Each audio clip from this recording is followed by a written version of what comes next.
ആ ബലിയർപ്പണം ഒരാൾ നിർവഹിച്ചാൽ അതോടുകൂടി അവൻ ഇസ്ലാമിൽ നിന്ന് പുറത്തു പോകും. അവൻ മുശ്രിക്കായി മാറും, മുർത്തദ്ദായി തീരും. ഇസ്ലാമിൽ നിന്ന് അവൻ പുറത്തു പോകും, കാഫിറാകും.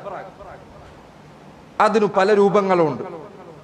അതിൽപ്പെട്ടതാണ് ഉലമാക്കൾ പറഞ്ഞു, ഒരാൾ അല്ലാഹു അല്ലാത്തവർക്ക് വേണ്ടി ബലിയർപ്പിച്ചു. ബിസ്മിൽ മസീഹ്, ഈസാ നബിയുടെ പേരിലാണ്. ബിസ്മി മുഹമ്മദിൻ സല്ലല്ലാഹു അലൈഹി വസല്ലം, മുഹമ്മദ് നബി സല്ലല്ലാഹു അലൈഹി വസല്ലമയുടെ പേരിലാണ്.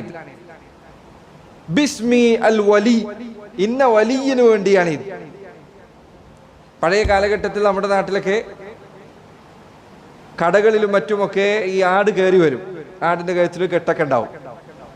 അതെന്തിനു വേണ്ടി? അത് വലിയന് നേർച്ചയിട്ട് വെച്ച ആടാണ്. അത് എവിടുന്ന് തിന്നാലും അത് ആരെങ്കിലും ആക്രമിച്ചാലും ഒന്നും ചെയ്യാൻ പാടില്ല. വലിയന്റെ ആടാണ്. അത് വലിയനു വേണ്ടി ആണ്ടിന്റെ സന്ദർഭത്തിൽ അറുക്കാനായി എടുത്തു വെച്ചതാണ്.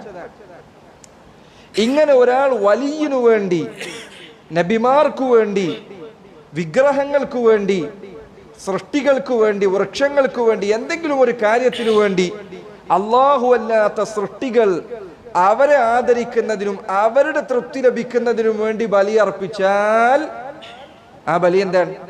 ശിർക്കുൻ അക്ബറാണ്, വലിയ ശിർക്കാണ്, ഇസ്ലാമിൽ നിന്ന് പുറത്തു പോകും. ഇൻഷാ അല്ലാഹ് അതിന്റെ തെളിവുകൾ അധ്യായത്തിൽ വരാനുണ്ട്. ഒരാൾ അല്ലാഹു അല്ല, അതാണ് ഞാൻ നേരത്തെ പറഞ്ഞത്. ബലിയർപ്പണത്തിൽ എന്തുണ്ട്? സാമീപ്യം തേടുക എന്ന കാര്യമുണ്ട്. വലിയന്റെ സാമീപ്യം ലഭിക്കാൻ, നബിയുടെ സാമീപ്യം ലഭിക്കാൻ, അതല്ലെങ്കിൽ വലിയനോട് അടുപ്പമുണ്ടാക്കി വലിയ എന്റെ കാര്യം അള്ളാഹുവിനോട് പറയാൻ വേണ്ടി ഒക്കെ ആളുകൾ പറയുന്ന ന്യായങ്ങളാണ്.